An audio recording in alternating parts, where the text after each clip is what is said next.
Não, eu não errei a iluminação desse vídeo. Eu deixei mais escuro mesmo pra gente entrar no clima do vídeo que eu vou analisar hoje, que é A Ilha do Medo.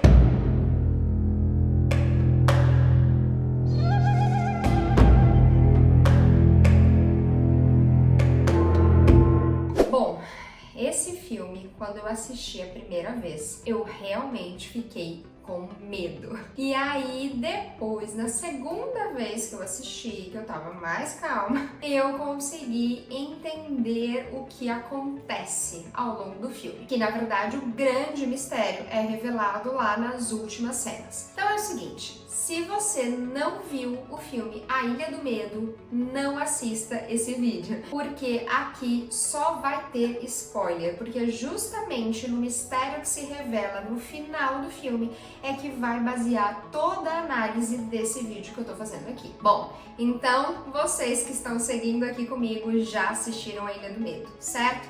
Então vamos lá. Eu tenho alguns pontos importantes para falar sobre esse filme. Bom, falando um pouco do filme, da produção do filme, né? É sem dúvida um filme impecável, né? Então, tanto o figurino quanto o cenário, a fotografia, as falas, o enredo, todo o conjunto do filme nos prende do início ao fim e nos deixa bastante intrigados, né? Para entender o que está acontecendo. Então, a gente não sabe se o que é verdade, o que não é verdade, o que é sonho, o que é alucinação, que é o que a gente vai falar daqui a pouco. E o filme foi feito justamente para isso, para deixar a gente confuso. Acontece que uma das interpretações mais clássicas do filme é a interpretação da psicanálise, porque por várias vezes os personagens do filme usam termos da psicanálise. Então vamos lá, qual é a história? É de uma ilha que na verdade abriga um hospital psiquiátrico e tecnicamente sumiu lá uma paciente e aí veio um detetive, e aí essa questão, né, do Leonardo DiCaprio, que ele não é um detetive, ele na verdade é um paciente da clínica e ele acaba construindo, né, toda essa fantasia. E ao longo de todos os diálogos, os médicos falam várias vezes em mecanismos de defesa,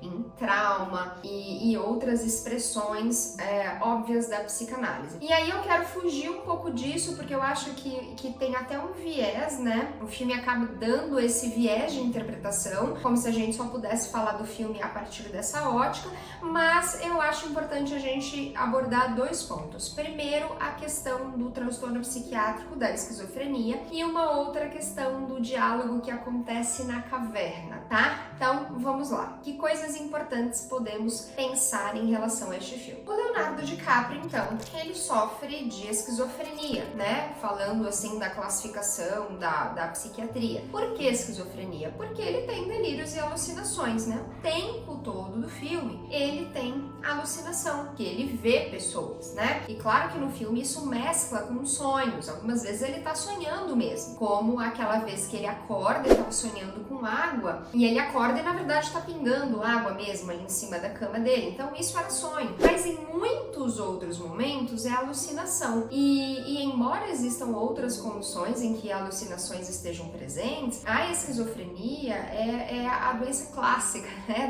das alucinações. Sempre diante da presença de delírio e alucinação, a gente pensa primeiramente em esquizofrenia. Logo lá no início do filme, um médico, né, responsável pelo cuidado do DiCaprio, eu tô falando DiCaprio porque ele tem vários nomes, né? Tem o nome que ele acha que tem o nome dele verdadeiro, então vou falar DiCaprio que aí a gente já sabe quem é. Então, logo no começo do filme, um médico fala pro DiCaprio que ele faz um atendimento naquele hospital e tal, diferenciado e tal, e aí ele cita 3 tipos de tratamento possível para os pacientes psiquiátricos. O médico fala em lobotomia, em psicofarmacologia e fala num tratamento mais humanizado, voltado ao paciente. Bom, o que é lobotomia? Lobotomia foi usado por muito tempo, décadas e séculos atrás, ainda foi usado nessa nossa era para alguns tratamentos bem específicos que se mostrou eficiente. E o que é a lobotomia? A lobotomia nada mais é do que a retirada de alguma parte do cérebro. cérebro, ou a lesão de alguma parte do cérebro. Então, dependendo do que se queira modificar no paciente, eles tiravam uma parte do cérebro do paciente. Esse tratamento acabava tendo um resultado, que de fato os pacientes ficam mais calmos, mais tranquilos, mas ele, por outro lado, modifica totalmente o paciente, né? O paciente muda a personalidade, muda o jeito, ele vira uma outra pessoa. Mas em alguns casos, era o que era usado e era o que fazia com que o paciente ficasse minimamente tratável, né? Fazia com que o paciente conseguisse ficar ali, né? Junto com os outros. O segundo tratamento que ele falou foi a psicofarmacologia, usar medicamento, e que é, na verdade, a grande indicação até hoje. A grande diferença da medicação é que a gente passou já aí por várias gerações nas medicações psicotrópicas, né, psiquiátricas. Então, lá na época do filme, se usavam os remédios de primeira geração, que a gente chama, como o haloperidol, por exemplo. Eu sei que pode até ter gente que ainda usa o haloperidol hoje em dia, mas nós já passamos por várias outras eras de medicamento. Hoje a gente diz que a gente está na terceira geração dos remédios, que eles, na verdade, acabaram sintetizando substâncias que dão muito menos efeito colateral do que esses medicamentos de primeira geração. E o segundo tipo de tratamento que ele cita, que é um tratamento mais humanizado, voltado ao paciente, é o que a gente defende hoje em dia, né? Em psiquiatria, que é o que a gente está vendo dos tratamentos no hospital dia, ou seja, os pacientes eles não ficam mais internados em hospícios, como chamava antigamente, né?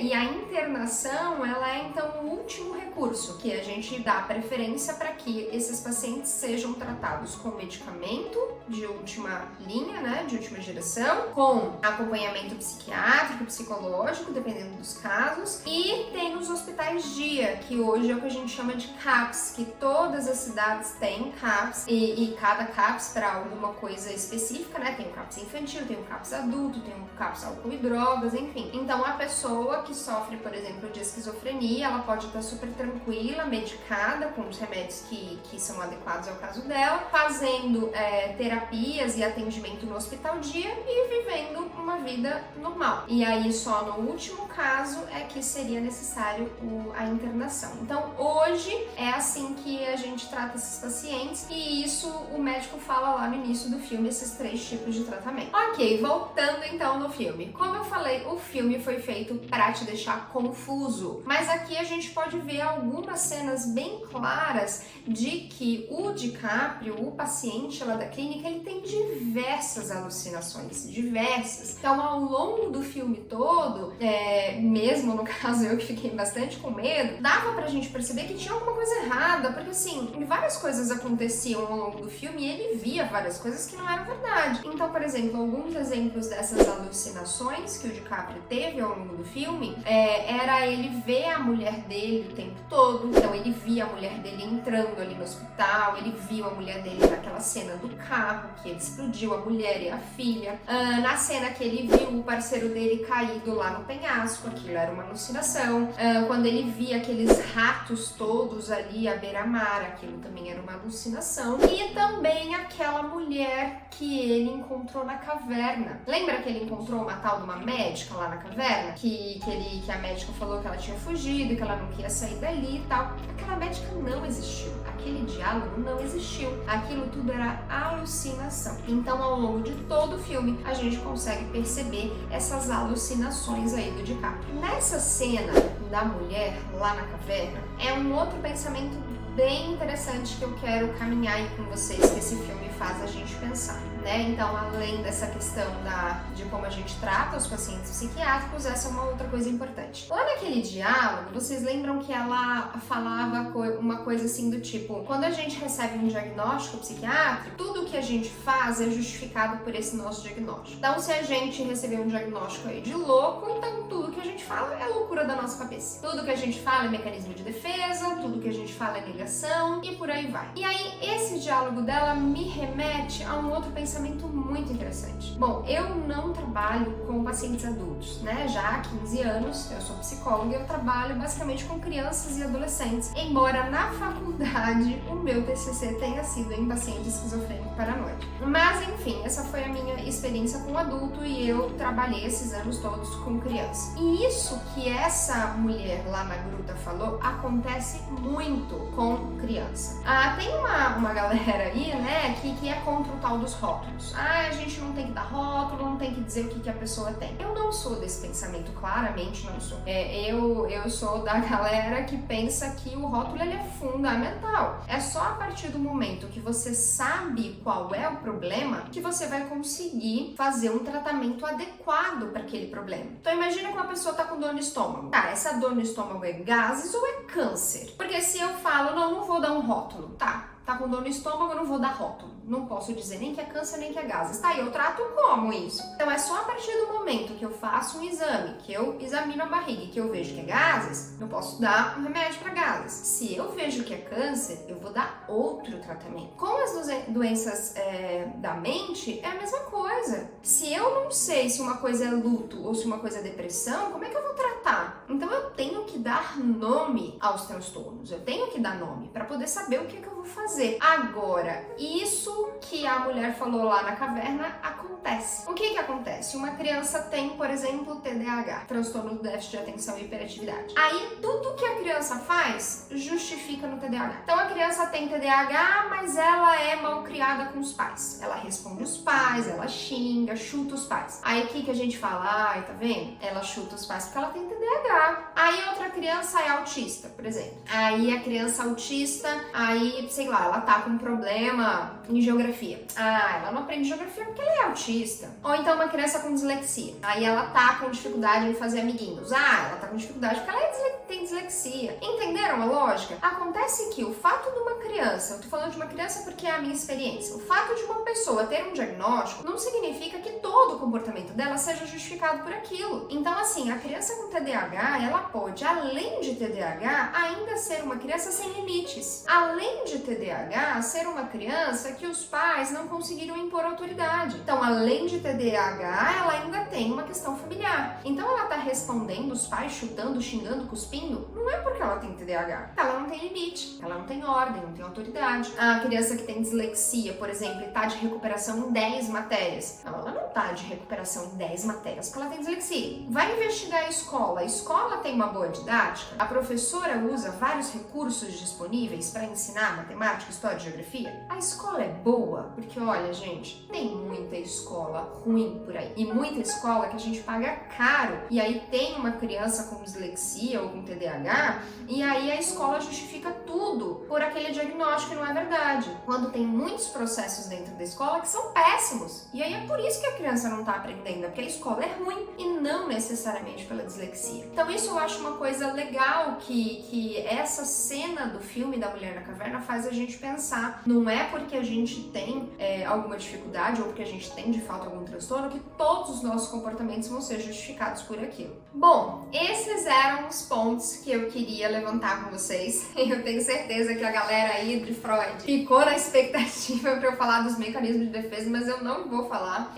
Embora eu tenha estudado muito sobre psicanálise na faculdade, não é algo que eu trabalho no meu cotidiano, né? Eu acharia que eu até devo estudar mais para poder conversar com vocês sobre isso, porque eu vejo que os alunos em geral têm grande dificuldade. Mas enfim, o filme ele é muito viesado, né? Ele faz a gente pensar que a história da psicanálise é a única forma de pensar o filme, ainda mais porque no momento lá o médico até pergunta pro DiCaprio, né? Você sabe como fala trauma em alemão? Então realmente o filme tem esse viés e quer que a gente ande por esse caminho, mas não. De qualquer forma, vai aqui nos comentários se você é da vibe da psicanálise, comenta aí o que você achou do filme e se você pode dar ainda outras contribuições em relação a essa questão de mecanismos de defesa, trauma e etc. Bom, além desses dois pontos, então, eu quero fazer um caminho com vocês, né? Porque eu acho interessante que a gente retome no filme e veja quais eram os indícios que estavam aparecendo no filme de que realmente o DiCaprio era o paciente. Porque, sinceramente, gente, esse filme, na primeira vez que eu vi, eu fiquei muito perturbada. Eu fiquei, gente, mas tá acontecendo alguma coisa.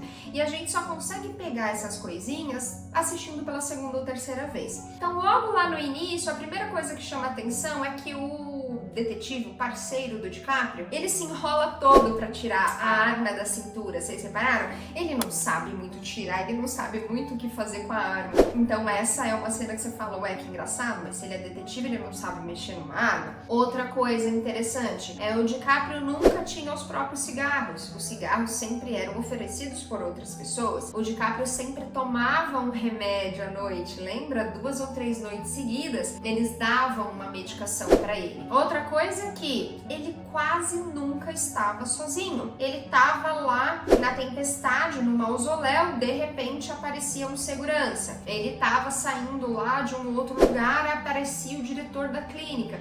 Ou seja, ele nunca estava sozinho, sempre aparecia alguém. Uma cena muito legal também foi aquela cena que ele encontra aquele cara cortado, machucado. E aquele cara diz, foi você que fez isso comigo. Como assim fui eu que fiz isso com você? E isso também conversa com aquele bilhetinho que ele encontrou no quarto da Raquel Solano, a suposta paciente que fugiu, que dizia lá, acho que a regra dos 4 e 67 pacientes. Só que pelo que o DiCaprio tinha contado, tinham só 66 pacientes. Quem era o paciente 67? Era o próprio DiCaprio. Então, através desses pequenos trechinhos, a gente consegue perceber que realmente havia alguma coisa de errada com ele. E aí, no final, o filme revela que, na verdade, ele é o paciente da clínica. E no final do filme, então, eles expõem toda a verdade lá pro DiCaprio, esperando que ele, então, volte à realidade, né, e consiga perceber que realmente ele matou a mulher, porque a própria mulher matou os 3 filhos. E aí, no finalzinho do filme, aparece ele meio que confessando ali no quarto dele, que ele sabe quem ele era, e ele dormiu, e no dia seguinte, o psiquiatra dele, que era o companheiro dele, o detetive, naquela fantasia dele, e aí o detetive psiquiatra olha para os chefes e faz assim, não, ele voltou tudo de novo. Só que na verdade tem uma frase que o DiCaprio fala lá no final, que a gente pode ficar pensando, será que ele voltou mesmo para a fantasia dele? Ou ele prefere ficar nessa fantasia porque, enfim, não sei por que motivo, mas o que me fez pensar nisso? Aquela última frase que ele disse assim, o que será que é melhor? É melhor viver como um monstro ou morrer como um homem bom? Então aí eu acho que talvez essa frase fica na dúvida, será mesmo que ele não sabia quem era ele? Enfim, acho que isso foi feito para deixar a gente na dúvida mesmo. Então é isso, me conta aqui embaixo o que mais que você achou e chama teus colegas que você sabe que gostam de discutir filmes e que gostam de psicologia para poder comentar aqui embaixo também, tá bom? Então é isso, espero que vocês estejam gostando. Esses foram então os 3 filmes desse final de semana, O Contador, Divertidamente A Ilha do Medo, e na semana que vem, sexta, sábado e domingo, nós teremos análise de novos 3 filmes, tá bom? É isso aí, a gente se vê, até mais!